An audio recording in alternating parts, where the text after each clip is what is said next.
Bien le bonjour à toutes, bien le bonjour à tous, bien le bonjour aux extraterrestres et aux gens qui nous regardent depuis les dimensions parallèles, je sais qu'il y en a. Je suis particulièrement content et ravi de vous retrouver pour une nouvelle critique, une nouvelle vidéo sur One Piece par Netflix saison 2. Alors, je suis désolé que ce soit un décor un peu comme ça, qu'il n'y ait pas le fond blanc comme d'habitude. C'est qu'en ce moment, je cherche un appartement avec ma chérie, donc il y a plein de cartons, c'est le bordel dans ma chambre. C'est pas le sujet de la vidéo. Bref, ce que je veux vous dire, c'est que on va parler de Netflix. On va parler de One Piece, pardon. Je vous renvoie évidemment à ma critique de la saison 1, parce que voilà, pour que vous sachiez un peu ce que j'ai pensé de cette saison 1. Très rapidement, j'ai trouvé que c'était une très bonne adaptation, que c'était des personnages très attachants, que les scènes d'action étaient super et que les effets spéciaux, de temps à autre, à 80% du temps, c'était quand même vachement cracrabouda caca. Et sachez que je ne suis pas un fan de manga. Manga, animé, que ce soit en format papier ou en format animé, en format animation, euh, c'est pas un truc qui me fait triper. Les mangas, c'est-à-dire que quand j'étais petit, j'en ai lu quelques-uns. J'ai lu du Dragon Ball, j'ai lu du Naruto, j'ai lu du Fairy Tail, j'ai lu du One Piece. Évidemment, One Piece étant de très, très, très, très, très loin celui que je préfère. Mais alors vraiment, il y a même pas, y a pas photo. Euh, Parce que, en fait, déjà, le style des animés et des mangas, je mets ça un peu dans le même panier. C'est la narration me plaît pas, les personnages me plaît pas. Je trouve que l'attaque des Titans, c'est peut-être la chose la plus surcotée de l'histoire de la planète Terre avec le film Dune. C'est un truc chiant à mourir et là normalement je me fais égorger. C'est pas grave. Non, vraiment, c'est l'attaque des Titans, c'est mauvais, mauvais, mauvais, mauvais. C'est nul, nul à chier. Enfin bref, je pourrais en citer des milliers, des dizaines, des mangas et des animés que j'ai lus et ou vus. Et One Piece, c'est celui qui m'intéresse le plus. Et j'ai lu quand même pas mal d'arcs. Alors en fait, One Piece, je lisais ça quand j'étais petit, que j'allais à la bibliothèque de ma sub dans le Gers et que je prenais par-ci par-là des petits tomes. Donc j'ai lu le début avec l'arc avec Baggy et Arlong. J'ai lu l'arc Alabasta. J'ai plus lu One Piece que vu l'animé, hein, pour que vous sachiez. J'ai lu l'arc avec Gecko Moria.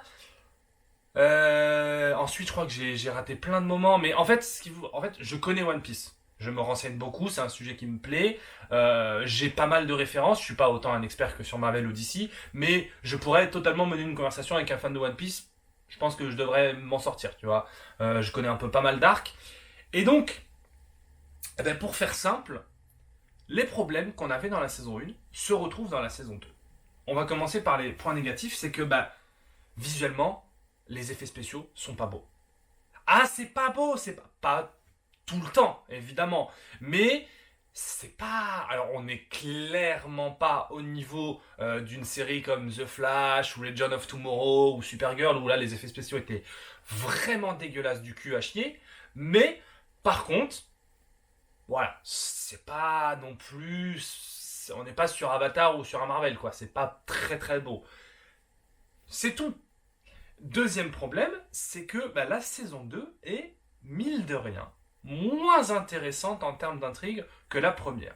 La première saison de One Piece par Netflix racontait comment l'équipage des chapeaux de paille se rencontre, forme un équipage et surmonte tous les dangers pour battre Arlong, le grand méchant de la saison 1. Et voilà, parce qu'en fait, One Piece, pour que vous compreniez, si vous ne savez pas ce que c'est One Piece, c'est que vous vivez dans une grotte probablement, c'est un équipage de chapeaux de paille l'équipage de Luffy, voilà, qui se réunissent, qui se dit, en fait, moi je veux ça, moi je veux ça, moi je veux ça, ouais, on va trouver le One Piece. Là, ils ont un petit bateau, ils s'arrêtent sur une île ou sur un continent. Oh là là, il y a un grand méchant, il est pas gentil. Là, on le bat.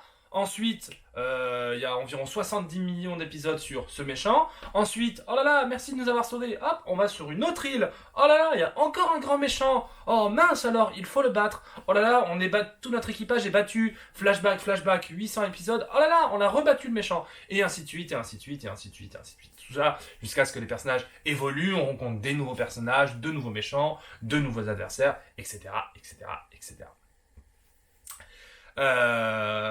Donc le postulat de base de One Piece, la formule de base, narrativement, peut être un peu lassante. Surtout que One Piece, on en est, en termes de tomes de manga, je crois qu'on est à 100 plus de 120, 130, je sais plus. Et en termes d'épisodes d'animé, on est à plus de 1200 épisodes. Comment veux-tu que je sois motivé à l'idée de regarder One Piece alors qu'il y a 1200 épisodes? Avec ma chérie, quand on va emménager ensemble, on s'était dit qu'on regarderait Grey's Anatomy. Grey's Anatomy, c'est déjà quasiment 400 épisodes de 40 minutes. Et c'est déjà long. Mais alors One Piece, frère, c'est trop, trop, trop. Mais, donc dans cette saison 2, il y a 3 arcs, on va dire. Il y a l'arc des Baroque Works, avec notamment la baleine Lagoon. Voilà, l'arc de Lockdown, ensuite avec la scène de Zoro formidable. Ensuite, on a Little Garden, hein, avec les géants et Baroque Works qui sont vaincus.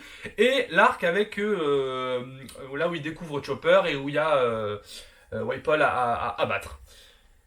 Eh bien, malgré les deux défauts que je vous ai dit, à savoir que visuellement c'est pas beau et que les arcs de cette série, de cette saison 2, les scénarios sont moins intéressants, en tout cas ça m'attire moins, eh ben ça reste quand même un très très très très bon divertissement à mettre devant toute la famille, parce qu'il n'y a quasiment pas de sang ou pas beaucoup de violence. Enfin, c'est pas un truc qui fait très peur, hein, parce que c'est adapté de One Piece. One Piece, même s'il y a des thématiques extrêmement adultes, extrêmement matures, on est quand même sur un manga qui peut se regarder par les enfants sans problème. Eh bien, en plus de ça, on retrouve les mêmes qualités que dans la saison 1. C'est-à-dire que la mise en scène est pas dégueulasse. Il y a quand même 2-3 plans où tu dis ah, ils ont eu une idée de quelque chose un peu en termes de cadrage.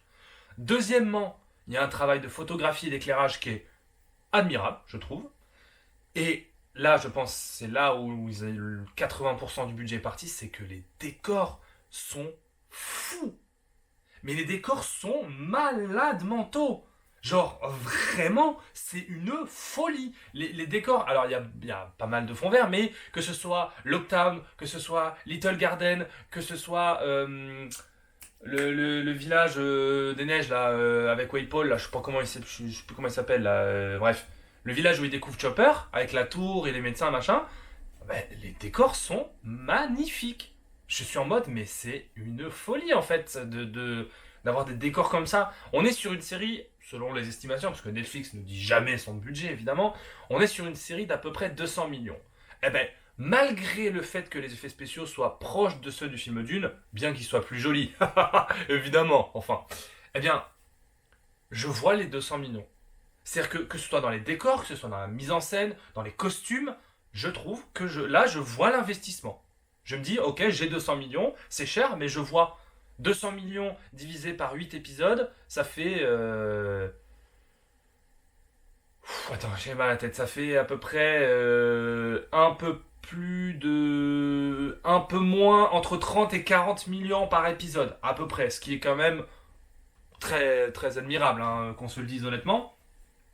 Et deuxièmement, en termes d'autres qualités, c'est que les personnages sont toujours très bien écrits, même un perso secondaire, même un perso tertiaire, ils sont toujours très bien interprétés, très bien castés, parce que en fait, One Piece c'est un truc quand même assez connu, où les gens, enfin c'est une grosse communauté de fans, eh bien, on attend des personnages qui soient respectés, qui ça respectent l'œuvre. Bah, force est de constater que ça respecte l'œuvre. Ça, je suis désolé de le dire, mais tous les personnages sont extrêmement bien castés et ça marche quoi. Ça marche de fou. Moi, je ne connaissais pas. Alors, je connaissais le personnage de Tony Chopper, le petit médecin, là, le petit renne tout mignon. Mais je ne connaissais pas toute sa backstory avec le docteur Hiroku, etc., etc. Mais des larmes, des litres de larmes à l'épisode 7. Oh, quel enfer, mais quel enfer! C'était d'une tristesse, mon pauvre. Mais c'était super. Donc Chopper, exceptionnel. Sanji, bien entendu, est toujours le meilleur personnage de la série. Bah, vraiment, de très loin. Hein. Il fait la cuisine. Il est gentil avec les demoiselles. Et il porte des costards. Bon, ben, dans cette saison, il n'en porte pas. Mais... Et il se bat avec ses pieds. C'est trop stylé. Et oui, c'est ça que je voulais vous dire aussi. Le plus gros point fort, et ça mon frère est d'accord avec moi parce que nous en avons parlé, les combats. Outre certains fonds verts pas très beaux, les scènes d'action sont folles. Je vous jure, dans l'épisode de 3 ou 4, je sais plus, on a la fameuse scène de Zoro, donc le mec avec les 3 sabres, qui combat 100 personnes. Bon, c'est déjà un exploit en soi, que ce soit Batman, Zoro ou John Wick, quand un mec bat 100 personnes, tu te dis, ça force le respect quand même. Eh ben, c'est trop beau. Genre, je vous jure, dans la chorégraphie des combats, dans la chorégraphie de comment le combat interagit avec le décor, avec la caméra, avec la mise en scène, c'est incroyable. C'est incroyable. Genre, c'est trop, c'est extrêmement stylé, c'est beau. Enfin, vraiment, bon, évidemment, on est sur Absolute Aura pour Zoro, mais tous les personnages ont le droit à leur petit moment de. Leur moment, comme on dit, tu vois. Sanji, il a la fin avec Chopper et Luffy. Zoro, il a les 100. Le combat contre les 100 mercenaires. Enfin, il y a. Usopp, il a Little Garden. Enfin, il y a toujours ce petit moment de. Ok, c'est mon moment, je vais défoncer la gueule à tout le monde et ça va être super. Donc, franchement, One Piece saison 2, c'est super. Voilà, c'est pas exempt de tout défaut, comme je vous l'ai dit, mais ça reste quand même, honnêtement, pas mal du tout. Je suis obligé de le reconnaître. Alors oui, effectivement, il y a des gros puristes qui vont dire oui, mais c'est pas comme dans l'animé, c'est une adaptation. De toute façon, quand on adapte une œuvre littéraire, un livre, une pièce de théâtre, un manga, une série, un jeu vidéo, t'auras toujours deux trois mecs qui vont, ou deux trois meufs qui vont être en mode oui, mais alors c'est pas comme dans l'œuvre de base, c'est une mauvaise adaptation. Gna gna gna gna gna. Bref, moi, je suis un semi-expert de One Piece, on va dire, hein, un semi-fan de l'œuvre originale. Bah, honnêtement, je trouve que One Piece, par Netflix, c'est quand même très cool. Voilà. Et en plus, tout au long de la série de cette saison, nous est teasé l'arc Alabasta, l'arc avec Crocodile, un méchant assez connu de l'univers de One Piece, un des premiers grands méchants que croise l'équipage du chapeau de paille, et j'ai très hâte de voir cette saison 2 parce que Crocodile, bon bah il est trop stylé. Moi, c'est l'un des premiers arcs que j'ai lu quand j'étais gosse, donc forcément ça me rappelle des souvenirs, parce que je crois que on m'avait offert le tome 9 et 10 de One Piece quand j'ai pour mes 10 ans, je crois, il me semble. Donc ouais, non, franchement, j'ai hâte de la saison 3, et voilà, ça sera pas non plus une de mes séries préf de toute ma vie, de toute mon existence, mais ça reste une série de bonne facture, très divertissante, très fun, très bien doublée en français. Je l'ai vu en français, le doublage est exceptionnel. Donc ouais, non, très très cool. Très très cool, franchement, allez-y, vous pouvez y aller sans. Et si vous n'avez pas vu la saison 1, regardez-la, si vous n'avez rien à regarder, c'est très très cool. Et là, ce mois-ci, on a du Daredevil Born Again saison 2, ça va être un chef-d'œuvre. On a du The Boys bientôt, on a du Invincible bientôt. Putain, là, je vais exploser. Alors, si en plus, en même temps, j'emménage avec ma chérie, mais gars, mais tout va bien. Tout va bien. Allez, bise, c'était Captain Bellboy. On se dit à bientôt pour de nouvelles aventures. Et ce soir, c'est les Oscars. Si Timothée Chalamet gagne l'Oscar du meilleur acteur, je me jette de la fenêtre. Allez, bisous la team. Je rigole, évidemment. C'est une boutade, hein. Je vais pas faire ça. Allez, peace.